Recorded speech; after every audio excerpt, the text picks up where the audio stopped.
Duel pour l'Amérique. Aujourd'hui, nous plongeons au cœur des élections présidentielles américaines. Ces confrontations épiques qui captivent le monde entier malgré tout.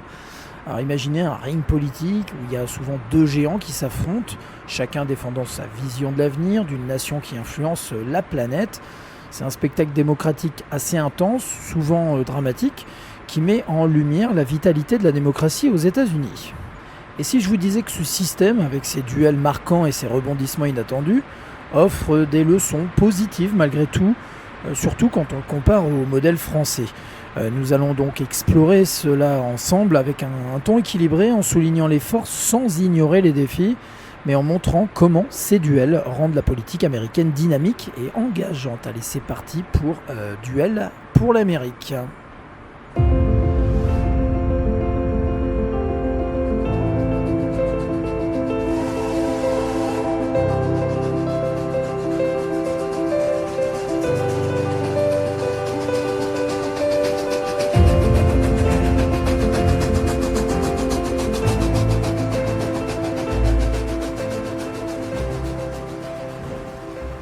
Commençons par les bases. Les bases, oui. Les élections présidentielles américaines sont un processus unique, ancré dans la Constitution en 1787. Alors, contrairement à la France, où le président est élu au suffrage universel direct en 2 tours, les États-Unis utilisent un système indirect via le collège électoral.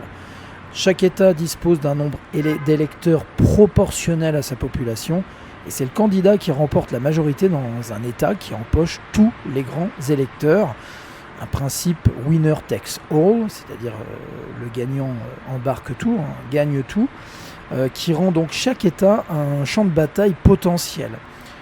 Cela crée une tension palpable, car même si un candidat gagne le vote populaire national, comme ce fut le cas pour Al Gore en 2000 ou Hillary Clinton en 2016, il peut perdre l'élection si les États clés basculent de l'autre côté.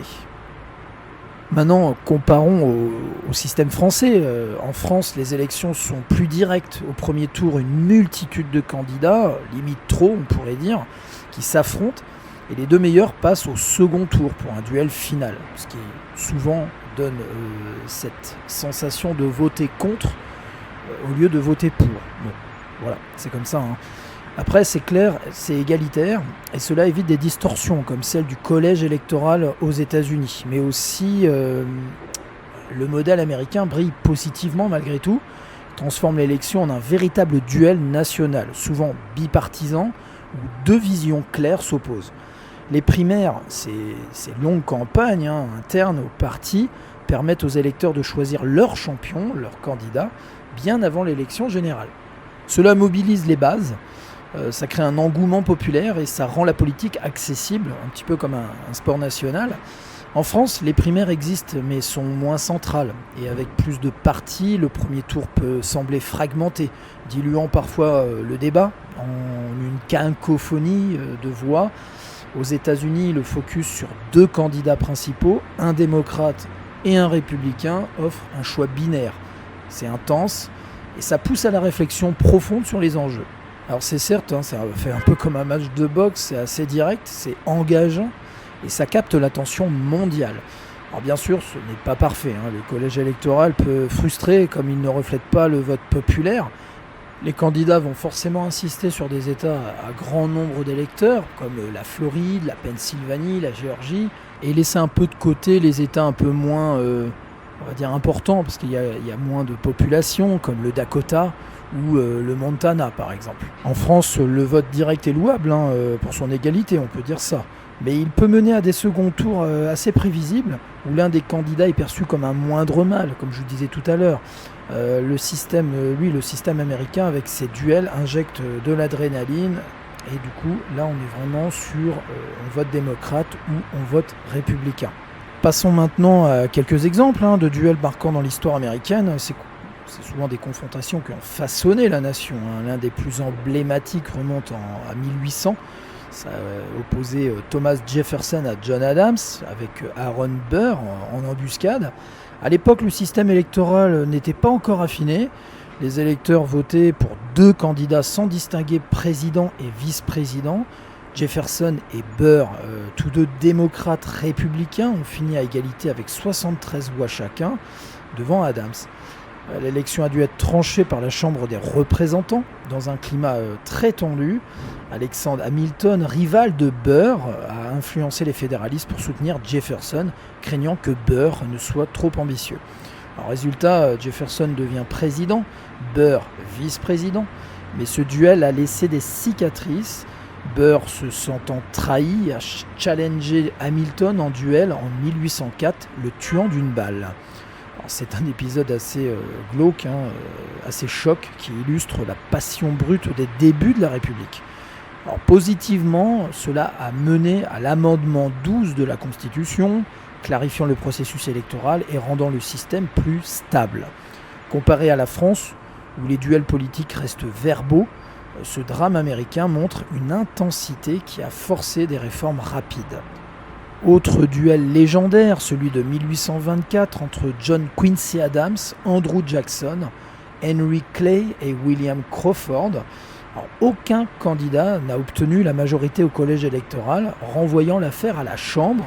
Jackson avec le plus de voix populaires et d'électeurs, mais Clay arrivé 4e à négocier son soutien à Adams en échange du poste de secrétaire d'État. Voilà. Jackson a crié au corrupt bargain, un marché corrompu. Furieux, il a quitté le Sénat et s'est préparé pour 1828 où il a écrasé Adams. Ce duel a marqué la naissance d'une partie démocrate moderne et a popularisé la figure de Jackson comme champion du peuple contre l'élite. Alors, une histoire choc ici, Jackson, surnommé Old Hickory pour sa dureté, a survécu à de multiples duels personnels avant la politique, perdant même un éclat de balle dans l'épaule. Alors, ce duel électoral a injecté de la démocratie populaire dans le système, rendant les élections plus accessibles aux citoyens ordinaires. En France, les négociations post-électorales existent comme des coalitions parlementaires, mais elles sont moins dramatiques. Le modèle américain, avec ses rebondissements, montre une résilience, même face à la controverse. On peut dire que la démocratie avance. Sautons en 1876, un des duels les plus controversés, Rutherford Hayes contre Samuel Tilden. Tilden a gagné le vote populaire, mais 20 électeurs étaient disputés dans 4 États du Sud, marqués par la violence et la fraude post-guerre civile, avec la guerre de sécession. Des intimidations contre les électeurs noirs républicains étaient courantes, avec des démocrates utilisant des tactiques comme des bulletins falsifiés, arborant le portrait d'Abraham Lincoln pour tromper les illettrés. Une commission spéciale du Congrès, majoritairement républicaine, a attribué les électeurs à Hayes, le faisant gagner d'une voix, donc 185 contre 184. En échange, les républicains ont promis de retirer les troupes fédérales du Sud, mettant fin à la reconstruction. Alors, histoire choc au corps, cette élection a vu des dueling electors, des ensembles concurrents d'électeurs dans certains États, et des allégations de corruption massive. Positivement, cela a renforcé l'importance de la transparence électorale et a pavé la voie à des réformes. En France, les contestations sont gérées par le Conseil constitutionnel de manière plus centralisée. Le système décentralisé américain permet des duels locaux intenses, mais cela favorise une vigilance citoyenne accrue. Plus proche de nous, le duel de 1960 entre Kennedy et Nixon, qui reste quand même iconique. C'est la première fois que des débats télévisés jouent un rôle majeur. Kennedy, charismatique, bien bronzé, a dominé visuellement Nixon, qui paraissait pâle et un peu nerveux. Le vote fut serré. Kennedy a gagné avec 303 électeurs contre 219, mais seulement 0,17% d'avance aux populaires. Alors n'oublions pas les élections de 2000 avec George W. Bush contre Al Gore.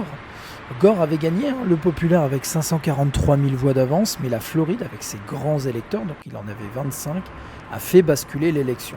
Alors, il y a eu un recompte manuel qui a été ordonné par la Cour suprême et au final qui a été stoppé, donnant la victoire à Bush pour seulement, tenez-vous bien, 537 voix en Floride. Alors l'histoire retiendra ces fameux bouts de papier mal perforés sur les bulletins qui sont devenus vraiment le symbole du chaos électoral de cette année-là. Des manifestations ont éclaté après, mais Gore a concédé gracieusement. Ce duel a souligné les faiblesses du système menant à des réformes comme le Help America Vote Act. Positivement, cela montre la robustesse des institutions américaines, même dans la controverse, la transition pacifique s'opère. Enfin en tout cas jusqu'à Donald Trump. Nous voilà arrivés en 2016, Donald Trump justement contre Hillary Clinton. Trump, outsider, a surfé sur le populisme, gagnant le collège malgré 2,8 millions de voix populaires en moins. Les fuites d'emails via Wikileaks, les allégations d'ingérence russe et les débats houleux où Trump a accusé Clinton de corruption, ce duel a divisé. Mais il a aussi boosté la participation électorale à des records comparés à la France où les campagnes sont financées publiquement avec des plafonds stricts contre des milliards aux US. Le système américain permet une liberté d'expression plus large, même si cela inclut des controverses. Cela rend la démocratie vivante, encourageant l'innovation politique. Pour ajouter du piquant, évoquons quelques histoires chocs transversales. Prenez le scandale de Grover Cleveland en 1884. Accusé d'avoir un enfant illégitime, il a admis l'affaire, tournant cela en force en étant honnête, et il a gagné. Ou alors nous avons aussi Richard Nixon qui en 1952, vice-candidat, accusé de fonds illégaux. Il a sauvé sa campagne avec le discours Checkers, parlant de son chien pour humaniser son image. Et n'oublions pas Andrew Jackson, survivant à une tentative d'assassinat en 1835, le premier contre un président. Ces anecdotes montrent que les duels américains ne sont pas que politiques, ils sont aussi humains, avec des faiblesses qui rendent les leaders relatables. Voilà ce qu'on pouvait dire sur les élections américaines, sur ces duels mythiques. En conclusion, on peut rappeler que les élections américaines, avec leur intensité et souvent leurs controverses, offrent un modèle positif malgré tout. C'est dynamique, c'est engageant, c'est résilient aussi. Alors, par rapport à la France, plus structurée et égalitaire, le système américain injecte du spectacle qui mobilise, favorise des réformes et maintient la démocratie vivante. Bien sûr, il y a des critiques, coûts élevés, polarisation donc de plus en plus importante avec l'arrivée de Trump, mais l'optimisme l'emporte quand même malgré tout. Ces duels forgent une nation unie dans sa diversité. Voilà, je vous remercie d'avoir écouté Un train d'Amérique donc sur les élections américaines. Je vous dis à très vite. N'oubliez pas, je vous implore de venir liker ou de vous abonner pour être au courant de tous les épisodes qui sortent donc toutes les semaines. Alors, juste pour information, les archives donc de la saison 1, c'est tous les 15 jours. Voilà, et bien écoutez, je vous dis à très vite pour Un train d'Amérique. Allez, bye bye.